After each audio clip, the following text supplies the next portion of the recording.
Baik, apakah sudah terlihat semuanya? Sudah, Pak.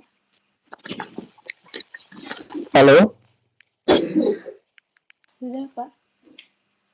suara saya sudah jelas juga ya? Sudah, Pak. Baik, eh, selamat siang, salam sejahtera untuk kita semua, salam sehat juga untuk teman-teman semua ya. Ini tetap semangat ya untuk kuliah walaupun ya ada beberapa hal yang akhirnya membuat perkuliahan yang seharusnya luring ini berlangsung secara daring kembali gitu ya.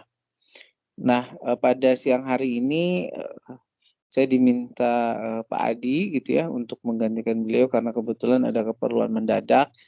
Sebelumnya saya mohon maaf juga karena barusan ada kendala teknis gitu ya sehingga kuliah tidak bisa dimulai tepat waktu gitu ya. Baik, kita langsung saja mulai kuliah pada siang hari ini. Jadi pada siang hari ini kita akan membahas terkait dengan protein motif dan domain predictions dan juga kemudian gene prediction. Mungkin kita akan masuk dulu di bahasan yang pertama yaitu adalah protein motif and domain prediction. Nah, ini adalah sekali lagi ini adalah buku textbook atau referensi yang memang biasa digunakan dalam perkuliahan bioinformatika ini gitu ya. Ini ada bioinformatics dari Jin Seong. Ini dari zaman saya kuliah S1 gitu ya. Ini digunakan secara terus-menerus. Lalu kemudian yang terbaru ada Introduction to Bioinformatics in Microbiology dan juga kemudian Bioinformatics for Beginners ya untuk terkait dengan beberapa analisis. Nah, kalau kita bicara tentang apa yang disebut dengan protein motif maka kita bisa membayangkan bahwa suatu struktur gen gitu ya. Yang namanya struktur gen ini teman-teman kan paham dari mata kuliah biologi molekuler gitu ya ataupun kemudian kuliah-kuliah yang lainnya bahwa dia mempunyai karakter struktural tertentu gitu ya. Jadi suatu gen dia ada promoternya, lalu kemudian dia punya kemudian struktur-struktur lain. Kalau pada prokariot ya itu didominasi oleh opron gitu ya. Sedangkan kalau pada eukariot kita tahu di situ ada struktur intron sehingga membuat kemudian proses transkripsi itu menjadi kompleks karena ada proses alternatif splicing yang terjadi di situ. Nah, secara sederhana ya, ketika kita berbicara tentang struktur gen tadi atau yang teman-teman lihat di sini, ini adalah gambar dari virus SARS-CoV-2 gitu ya. Di mana virus SARS-CoV-2 ini kalau secara 3 dimensinya ya, teman-teman lihat ini di bagian yang sebelah apa namanya? Sebelah kiri atas gitu ya. Secara 3 dimensinya dia akan mempunyai struktur protein paku atau S, dia punya struktur membran, dia juga kemudian ada struktur nukleokapsid dan lain sebagainya. Nah, setiap struktural itu ya kita pahami dia akan dikode oleh satu struktur gen ya. Nah, itu yang ditunjukkan oleh gambar B ya, bagian sistematiknya di mana kemudian ada ORF1A, ada ORF1B, lalu kemudian struktur gen yang lainnya ya. Yang secara umum kalau kita berbicara tentang SARS-CoV-2 berarti kita membaginya ada dua bagian atau dua kelompok besar. Yang pertama ada non-structural protein ya, dan yang kedua adalah structural protein, di mana structural itu ya dia terdiri dari envelope, membran, nukleokapsid, ya spike dan lain sebagainya. Nah, inilah ya struktur itulah ya lalu kemudian bagian dari fragmen-fragmen gen inilah yang dia kemudian mempunyai karakteristik tertentu ya atau dikatakan mempunyai domain tertentu yang dia terasosiasi dengan fungsi tertentu. Nah, seperti yang kemudian kita lihat juga, ya ini adalah salah satu sampel yang kemudian disubmit ke GIS-8 gitu ya di sini. Ini yang berasal dari Sentosa Hospital gitu ya. Nah, ini dari proses yang disebut sebagai whole genome sequencing, lalu kita kemudian melakukan analisis dari susunan huruf-huruf yang kalau kemudian teman-teman dikasih kuis misalnya sekarang ya, hurufnya adalah ATCG, ini kira-kira apa sih gitu ya. Pasti nggak akan bisa jawab gitu ya. Tetapi dari kombinasi-kombinasi huruf tersebut ternyata dia mempunyai gitu ya, karakteristik-karakteristik gen yang spesifik yang bisa dibedakan antara gen yang satu dengan gen yang lainnya. Itu yang kita lihat kalau dalam gambar yang berada di kanan bawah gitu ya, yang ada warnanya hijau, merah, hijau, dan seterusnya, itu dia menggambarkan karakter gen tertentu. Ketika kita bicara gen, tentunya kita berharap bahwa itu adalah sesuatu yang fungsional, ya, sesuatu yang sifatnya adalah fungsional. Ketika dia bersifat fungsional, maka gitu ya, dia akan membentuk atau mempunyai fungsi tertentu. Nah, bagian dari karakter dari nukleotida ataupun dari asam amino, itulah yang kemudian nantinya akan membentuk domain dan motif yang ada di dalamnya. Jadi kalau kita berbicara domain itu dia akan terasosiasi dengan satu sifat tertentu. Apakah domain itu dia harus seluruh gen, selalu struktur gen? Tidak, ya. Dalam satu struktur gen bisa terdapat beberapa domain yang berbeda. Tetapi dari gambar yang kita lihat ini, kalau kita berbicara tentang virus SARS-CoV-2 gitu ya, maka bagian fragmen gennya itu dia akan menjadi domain seutuhnya. Nah, berbeda sekali lagi dengan apa yang kemudian ada di misalnya di eukariot ya. Nah, tentu akan berbeda. Nah, jadi itu adalah pengantar terkait bagaimana kemudian teman-teman ini bisa membayangkan apa sih itu domain. Jadi anggaplah gen itu adalah suatu buku ya. Di dalam buku itu kemudian ada bab-bab tertentu. Nah, bab itulah yang disebut kemudian domain. Dan kalau kita berbicara motif itu berarti apa? Motif itu sesuatu yang kemudian ada di dalam paragraf-paragraf yang ada di dalam bab yang dia bersifat spesifik.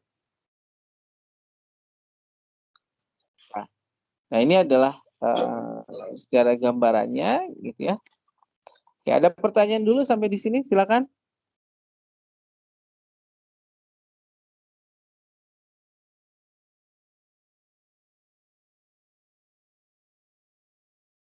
Baik, saya lanjutkan lagi gitu ya. Nah, yang menjadi bahasan kita itu adalah protein motif and domain predictions. Bagaimana kita sebagai seorang bioinformaticians itu bisa melakukan prediksi terhadap domain ataupun motif dari suatu protein.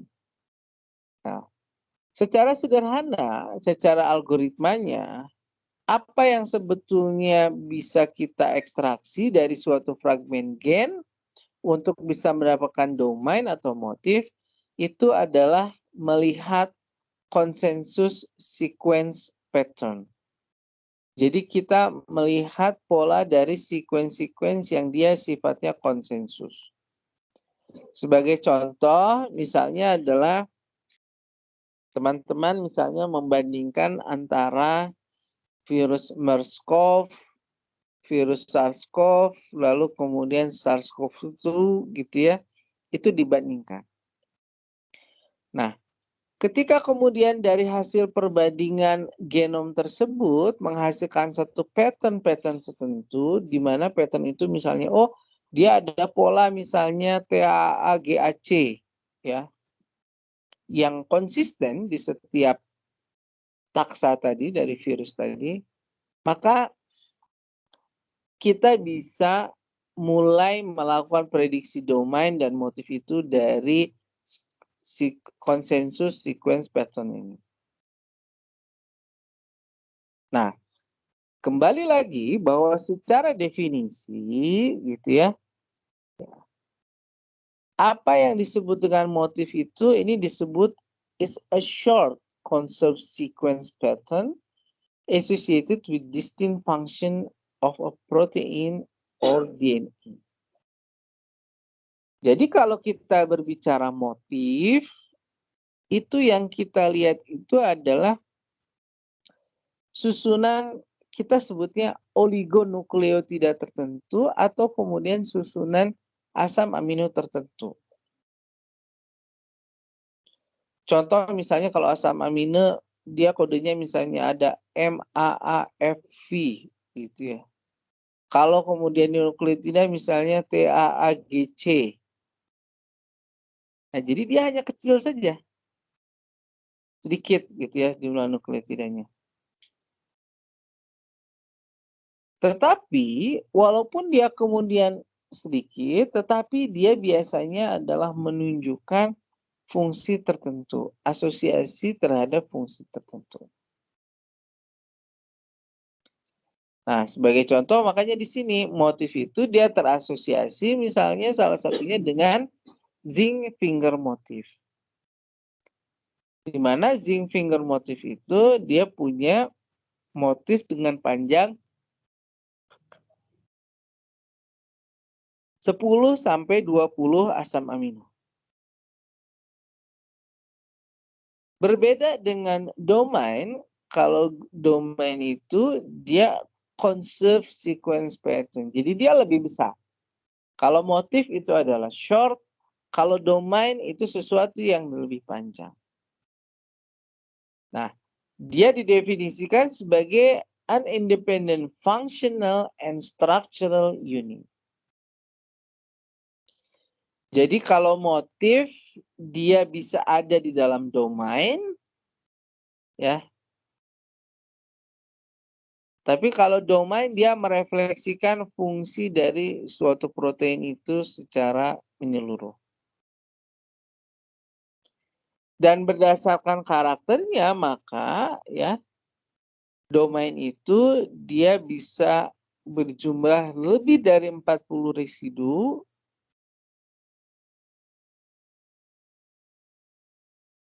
sampai 700 residu asam amino. Ya, jadi sangat panjang sekali. Kemudian bahwa motif dan domain sendiri, dia secara evolusi akan lebih lestari, more conserved, dibandingkan daerah-daerah lain di dalam protein. Ya. Dan dia akan bermutasi itu sebagai unit. Jadi motif itu dia akan bermutasi di motifnya sendiri. Ya. Domain dia akan bermutasi di domainnya sendiri. Sehingga kemudian kalau kita lihat gitu ya, itu kadang-kadang ada gen-gen yang dia mengalami percampuran domain atau kemudian motif. Terutama kalau kita bicara di bagian struktur promoter. Pada bagian struktur promoter biasanya kemudian ya dia ada ya dalam tanda kutip ada rekombinasi atau percampuran sehingga kemudian menyebabkan evolusi dari suatu gen itu bisa terjadi. Nah, dan di sini kalau kita lihat maka yang menjadi dasar klasifikasi dari suatu protein itu, nah itu ditunjukkan dari keberadaan domain dan motif dalam suatu fragmen gen. Baik. Sampai di sini silakan ada pertanyaan.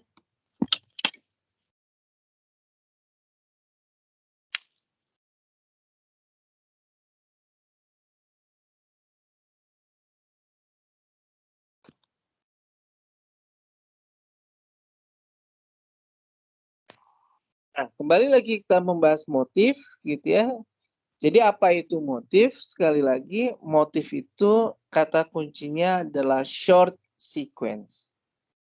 Bisa berupa nukleotida, bisa berupa asam amino yang dia bersifat lestari atau conserve dan mempunyai asosiasi dengan aktivitas biologi tertentu. Nah, makanya jangan heran kalau kemudian apa? Karena dia terasosiasi dengan aktivitas biologi, ketika motif itu dia berubah gitu ya atau dia mengalami mutasi di suatu kelompok taksa tertentu ya, maka kemudian dia cenderung mempunyai kemudian variasi di situ. Nah, secara sederhananya maka program-program seperti motif ya atau meme seperti ini ya untuk mencari motif atau melakukan prediksi dia akan mulai itu biasanya dari proses multiple sequence alignment atau MSA. Nah, setelah kemudian MSA itu selesai dibuat, maka kita tinggal memasukkan ya hasil MSA tersebut ke program lainnya, salah satunya adalah meme atau meme gitu ya di situ. Nah, ini bisa kita pakai juga untuk membuat sequence logo sehingga kita bisa melihat ya konser ya daerah-daerah yang cukup lestari itu gitu ya, yang dia bisa menjadi ciri dari gen.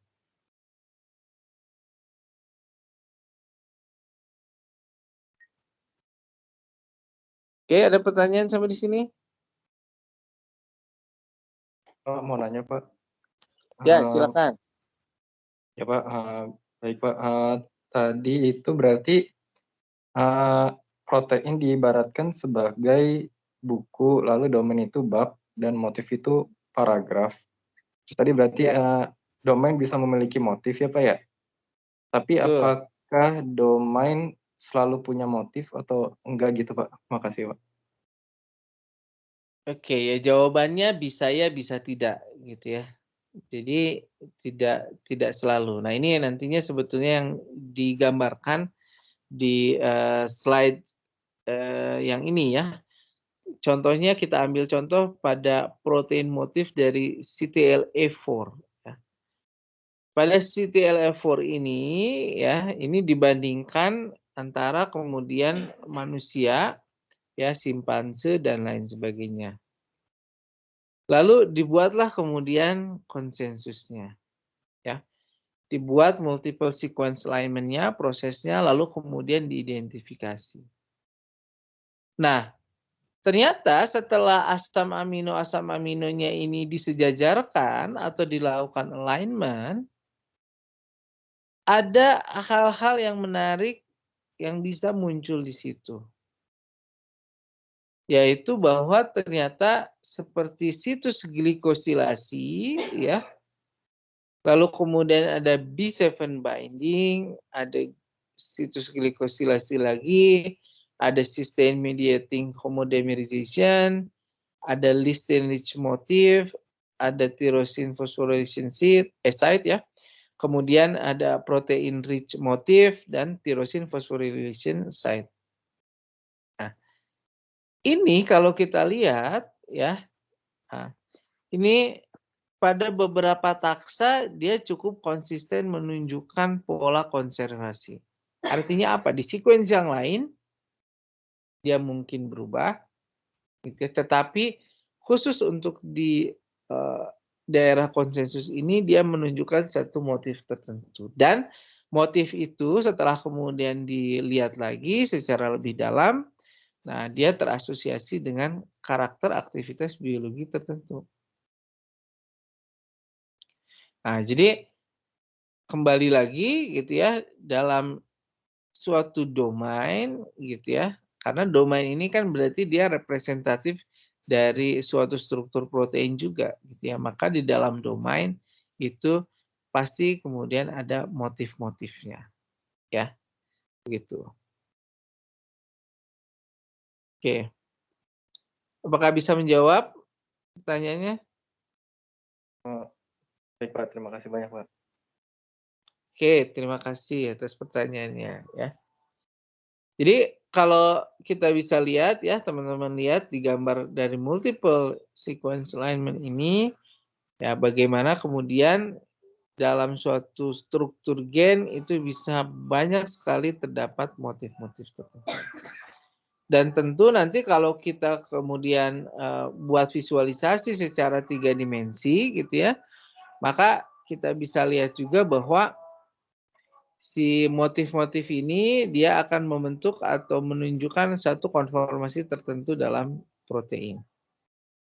Nah, salah satu contohnya misalnya ini ada tyrosine phosphorylation site ya. Di mana dia adalah situs yang untuk kemudian melakukan fosforilasi untuk asam amino tirosin.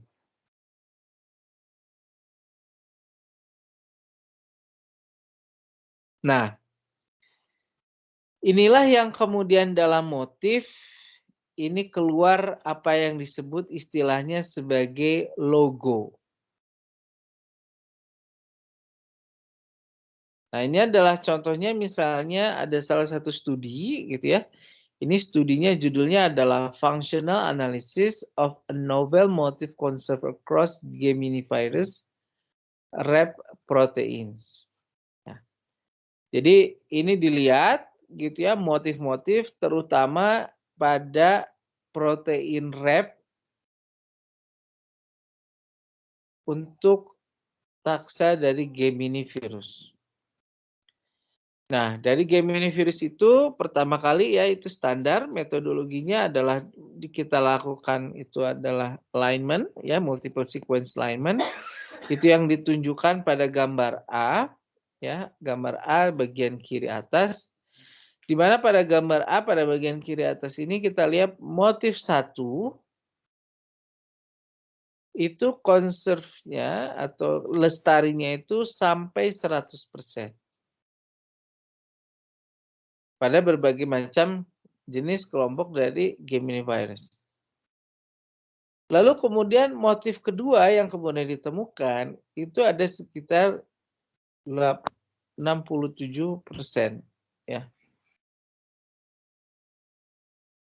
Lalu kemudian yang motif yang lainnya itu adalah GRS itu kecil sekali hanya 52% dan motif 3 itu sampai 40%. Nah, dari bagian motif-motif tersebut bisa kita ekstraksi ya nukleotida ataupun asam aminonya lalu kemudian kita visualisasi dengan menggunakan logo ini.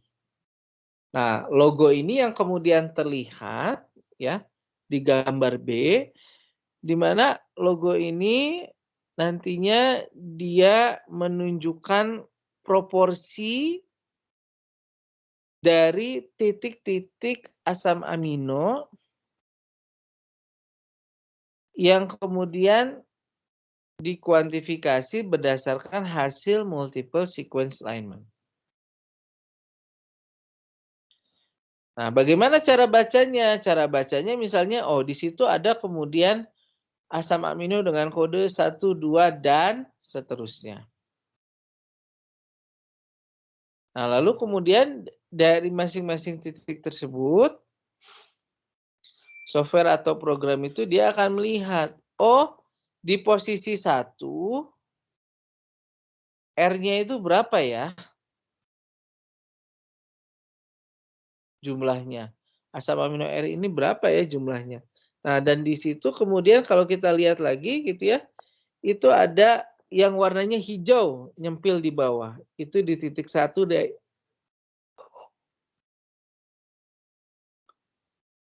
Yang ada asam amino R ini ya. Nah, jadi si R ini ternyata dalam populasi yang kita ambil dari proses multiple sequence alignment gitu ya. Nah, ini menunjukkan bahwa si R ini dia cukup lestari, dia cukup mapan. Ya, kalaupun ada kemudian beberapa mutasi ya seperti perubahan dari R menjadi S, ternyata dia tidak terlalu signifikan. Begitu seterusnya kita baca dari titik per titik. Nah, kita lihat ya bahkan di posisi 3 dan 4 ya, asam amino F dan asam amino D 99% ya. Itu ya kita bisa bilang semuanya gitu ya seperti itu. Itu dia tidak mengalami mutasi. Ya, sama sekali karena jumlah asam amino F dan D-nya itu 99%. Ya, hampir 100%. Jadi kita bisa melihat bahwa F dan D ini kenapa dia dipertahankan, maka bisa jadi dia mempunyai aktivitas fungsional tertentu yang belum diketahui oleh kita.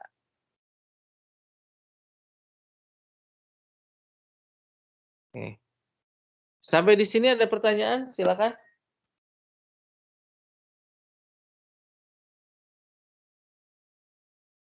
Saya mau nanya, Pak. Boleh, silakan.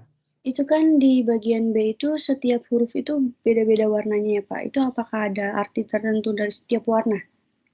Tidak, hanya untuk menggambarkan asam amino yang berbeda. Oke, baik, Pak. Biasanya kalau dari warna itu dia punya konsensus warna tertentu, termasuk juga untuk nukleotida. Misalnya A digambarkan merah, T digambarkan hijau, C digambarkan kuning gitu ya. G digambarkan misalnya merah gitu ya. Itu adalah contoh. Begitu juga pada asam amino ini gitu ya. Nah, dia ada yang model pengelompokannya itu ya berdasarkan per asam amino. Jadi setiap asam amino itu punya warna tersendiri. Atau berdasarkan pengelompokan fisikokimia dari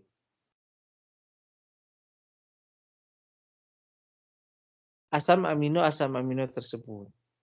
Nah, contoh misalnya kita lihat, oh ini F, L, V, P, A, F ini gitu ya. Itu berasal dari kelompok asam amino yang mempunyai karakter fisikokimikal yang sama. Ya. Nah, lain lagi kemudian yang hijau ya, yang hijau dia ada S, ada T, ada G. Nah, ini. Jadi tergantung dari jenis programnya, maka ada program-program yang memang dia memisahkan warna asam amino itu dengan warna yang berbeda-beda atau dia membuat pengelompokan berdasarkan karakter psikokimianya.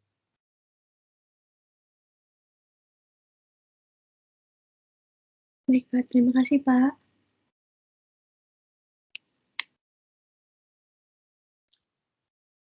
Kalau titik-titik di bawahnya, ini menunjukkan persen identitinya saja. Gitu ya. Jadi seberapa banyak asam amino itu muncul dari hasil multiple sequence alignment.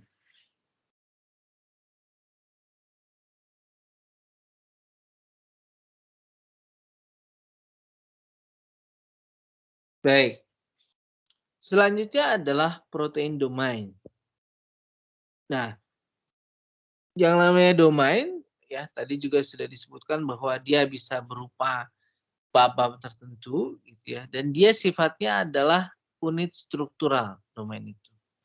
Jadi kalau dia bersifat unit struktural, artinya apa? Dia bisa melipat, ya, dia bisa berfungsi, ya, dan kemudian dia berada di dalam suatu rantai protein yang lebih besar.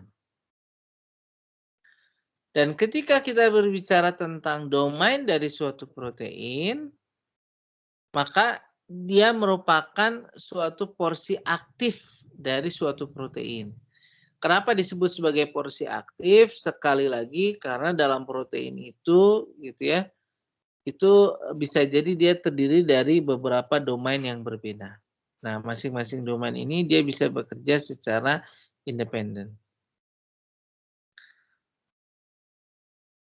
Nah, Jadi ketika kita bisa tahu gitu ya domain-domain yang sama, maka kita juga bisa kemudian mengkaji gitu ya atau meneliti itu lintas taksa. Jadi dengan menggunakan komparatif ya, komparatif analisis ini gitu ya atau analisis perbandingan ini, kita bisa melihat kalau misalnya kita menggunakan spesies yang belum kita tidak ketahui atau belum ada di database, katakanlah seperti itu, maka kita tinggal melakukan blast. Setelah kemudian kita melakukan blast, kita bisa kemudian melihat, oh ternyata gen yang saya temukan di organisme A ini, dia terdiri dari domain apa saja, gitu ya. Nah, jadi hal yang lain yang bisa juga diangkat dari protein domain ini adalah bahwa yang namanya domain analisis protein juga dia terkait dengan bagaimana mekanisme aksi dari protein tersebut. Ya, kita bisa melihatnya misalnya dalam teknik docking gitu ya untuk menguji hal tersebut. Nah, kemudian tentunya ketika kita bicara protein domain database, yaitu ada beberapa, ada yang namanya SMART, ada ProCite, ada Plant. Ya. Nah, ini yang kemudian bisa nanti teman-teman eksplorasi di praktikum juga. Nah, jadi ketika kita bicara domain, ya, apa itu domain? Nah, paling mudah kita lihat gambar yang ada di sebelah kanan dulu ya. Gambar yang ada di sebelah kanan ya, itu merupakan contoh dari protein pyruvate kinase. Pyruvate kinase ini dia diwarnai secara berbeda. Nah, warna-warna yang berbeda inilah yang kemudian masing-masing dari warnanya disebut sebagai domain. Sehingga secara definisi domain itu adalah fundamental, functional, and three-dimensional unit of protein.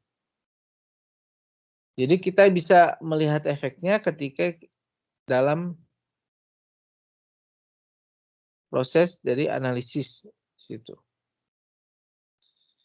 Nah, dan satu protein sekali lagi bisa mempunyai domain yang berbeda. Ya. Dan ini sangat penting sekali ketika kemudian kita mau misalnya menginvestigasi gitu ya seperti itu domain itu terkait dengan fungsi-fungsi spesifik atau kemudian mekanisme interaksinya.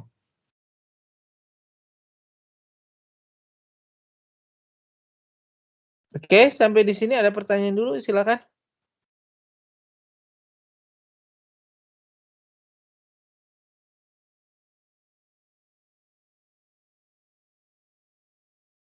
Nah, Bapak, saya izin bertanya. Boleh, silakan. Iya, saya izin bertanya Pak, untuk yang tadi kan domain itu urutan bentuknya itu 3 dimensi, apa seperti yang ada di tulisan ini di PPT. Lalu untuk motif sendiri kan adalah secondary struktur dari protein molekul. Berarti motif itu tidak bisa dalam bentuk 3 dimensi atau bagaimana Pak? Terima kasih. Baik, ya. Terima kasih atas pertanyaannya.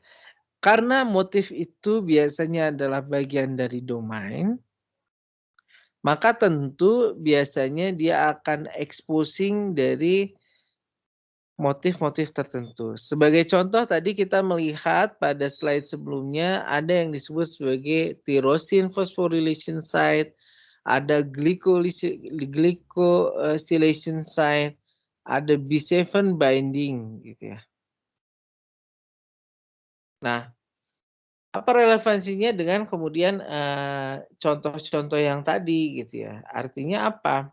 Artinya ya ketika kemudian kita bicara tentang domain itu sendiri gitu ya, domain itu gitu ya, domain dia berupa struktur dan kalau di dalam struktur itu ada motif, maka motif itu dia akan terasosiasi dengan sifat tertentu.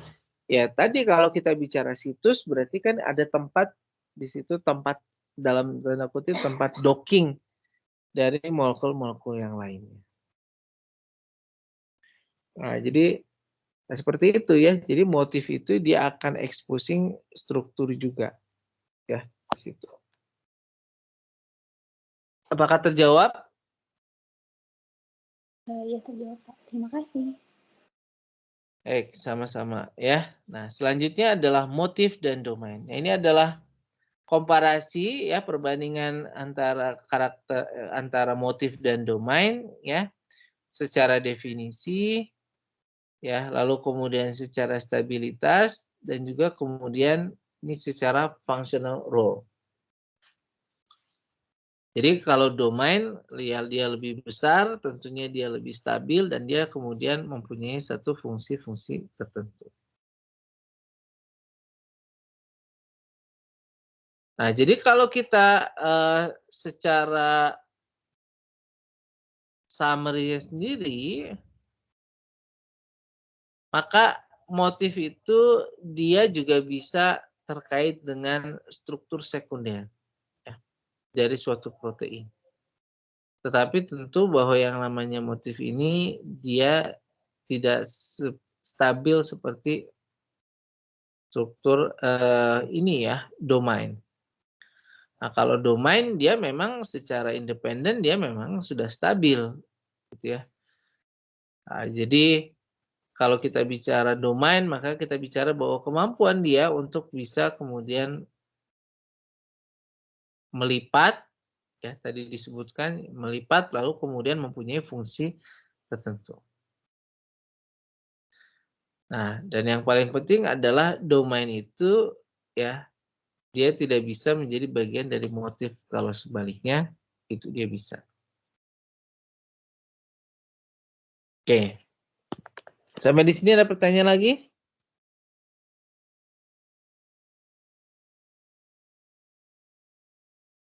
Baik, sekarang kita masuk ke bagaimana kemudian algoritma pencarian antara motif dan domain itu sendiri. Kita mulai dari motif search ya.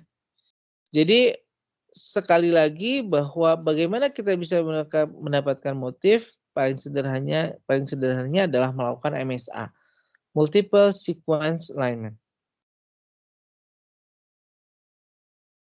Nah, kemudian setelah dari kita melakukan multiple sequence alignment, maka kita bisa mendapatkan daerah lestari dalam evolusi. Nah, baru kemudian kita bisa menggunakan algoritma-algoritma tertentu gitu ya, dengan menggunakan pendekatan algoritma global sequence similarity. Nah, secara tekniknya bagaimana kemudian mengidentifikasi motif dan domain ini ya. Yang pertama yang paling umum itu adalah multiple sequence alignment.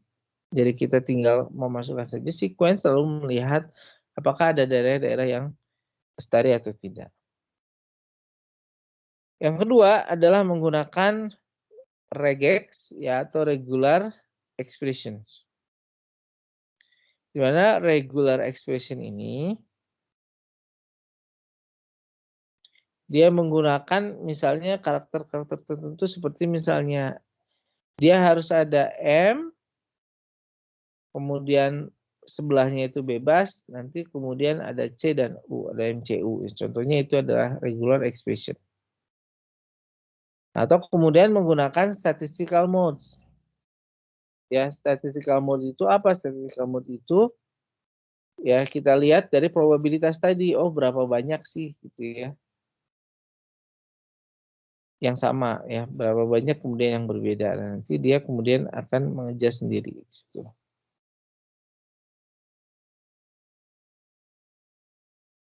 Nah, kalau kita bahas dari masing-masing metode itu sendiri ya, sebagai contoh misalnya di multiple alignment. Kalau di multiple alignment itu ya berarti nanti motif itu dan domain akan di-generate dari proses multiple alignment. Nanti kemudian dicari daerah konsensusnya ya atau daerah lestarinya. Nah, lalu kemudian setelah itu nanti dilihat ya di dalam database protein family seperti PFAM. Nah, nanti dia akan dipisahkan antara motif dan domain. Dan di sini kita bisa kemudian menyimpannya di dalam database sehingga bisa kita gunakan lagi di kemudian hari.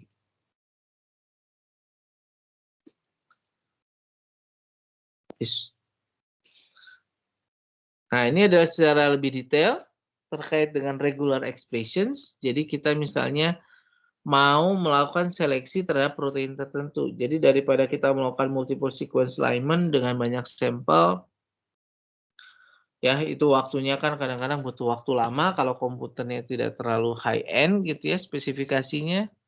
Nah, kita bisa menggunakan apa yang disebut dengan seleksi regular expressions. Nah, ini terutamanya adalah untuk melihat protein family dari suatu gen. Nah, ini contoh motifnya misalnya adalah, nah ini dia mencari residu ST, lalu kemudian ada residu yang lainnya, gitu ya.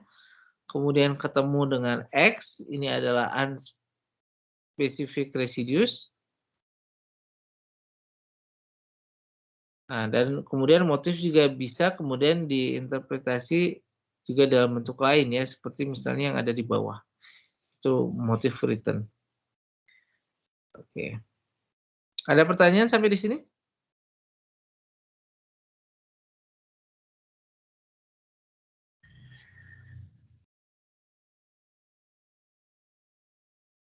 Ups, sebentar.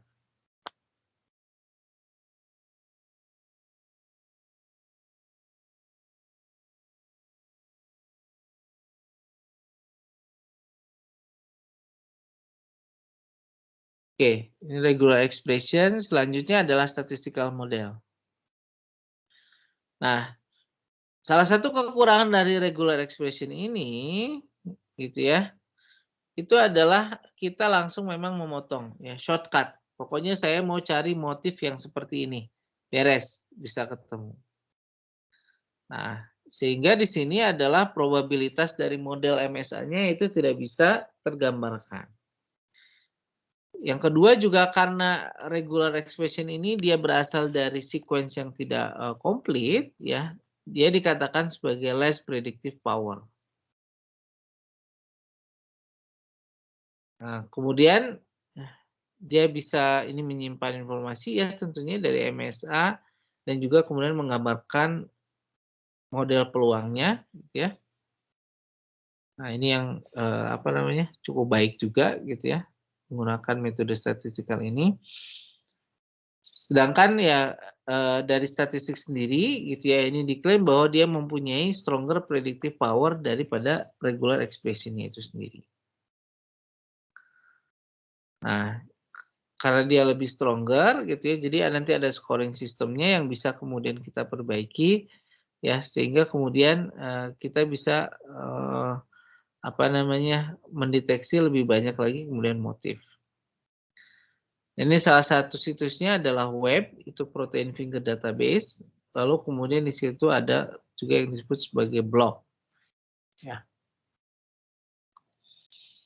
Nah, salah satu kerja penting ya dalam menggunakan algoritma dari motif dan domain prediction itu adalah kita harus mempunyai database ya. Database yang lengkap ya. Kalau protein larinya itu adalah ke PFAM ya atau ke protein family. Nah, apa yang dilakukan oleh PFAM ini dia menggunakan ya algoritma MSA multiple sequence alignment lalu kemudian dilanjutkan dengan HMMS atau hidden Markov models. Nah, nanti kemudian dengan menggunakan HMM ini gitu ya nanti akan dipisah-pisah berdasarkan domainnya gitu ya seperti itu. Nah, kemudian nanti setelah itu dia akan prediksi, dia akan kemudian anotasi kira-kira gitu ya. Kira-kira protein ini atau fragmen gen yang kita temukan ini kira-kira dekatnya dengan yang mana. Nah, ini dengan menggunakan PFAM. Nah, ini adalah contoh dari protein family database dari PFAM ya. Nanti juga teman-teman rasanya bisa mendapatkan ini gitu ya, di praktikum. Nah, jadi in summary itu gitu ya. Kalau kita bicara motif dan domain, maka mereka selalu lestari atau selalu conserve, dan mereka menggambarkan functionality dari suatu protein. Nah, kalau domain itu dia lebih mempunyai karakter 3D atau visualisasi 3 dimensi yang jauh lebih baik gitu ya. Sedangkan motif itu dia bisa kita dapatkan dari proses MSA saja gitu ya. Dan mungkin kalau kita lihat ada yang menarik gitu ya di situ aktivitas biologinya.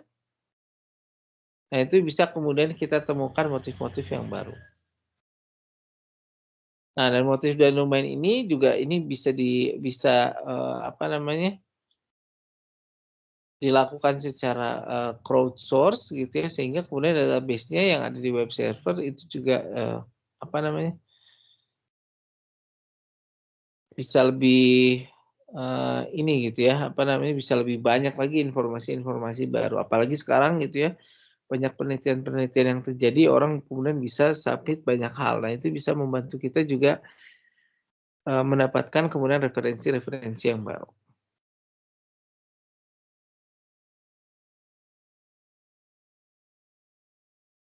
Nah, ini adalah contoh the meme suite. Ini adalah contoh bagaimana kita bisa memprediksi motif dan domain itu sendiri. Baik, sampai di sini ada pertanyaan, silakan.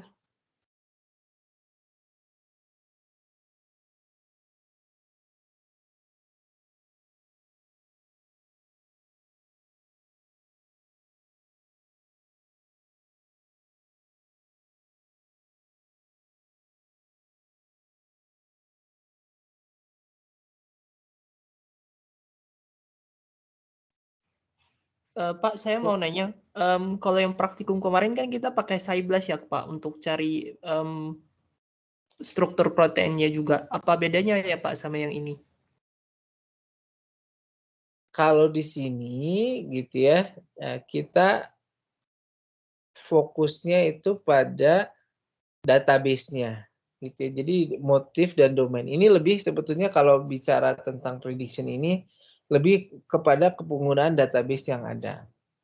Kalau SciBLAST itu sebetulnya salah satu teknik prediksi dari domain atau struktur.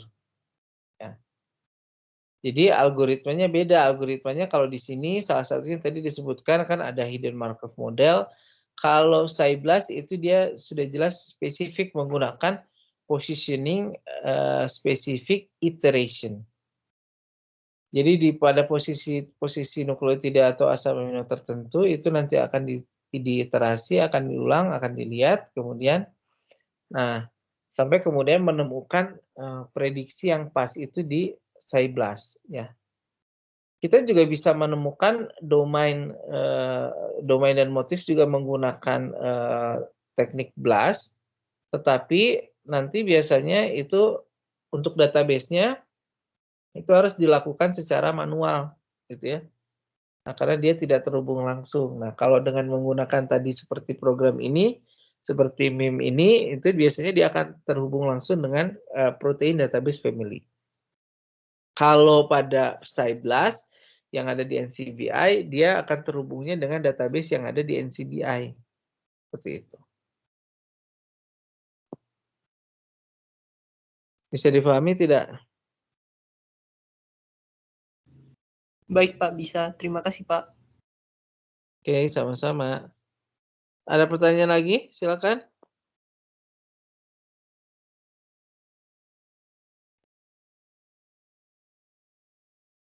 Baik, karena jam 1 juga kalian harus kuliah lagi. Jadi demikian kuliah kita pada siang hari ini gitu ya. Untuk kelas saya gitu ya, ini mohon kemudian mengisi absen ya. Mulai dari sekarang ini saya coba masukkan di sini. Oke. Baik, demikian. Terima kasih. Jangan lupa nih untuk kelas saya ini absen mungkin akan aktif beberapa menit lagi. Terima kasih. Sampai bertemu lagi di praktikum.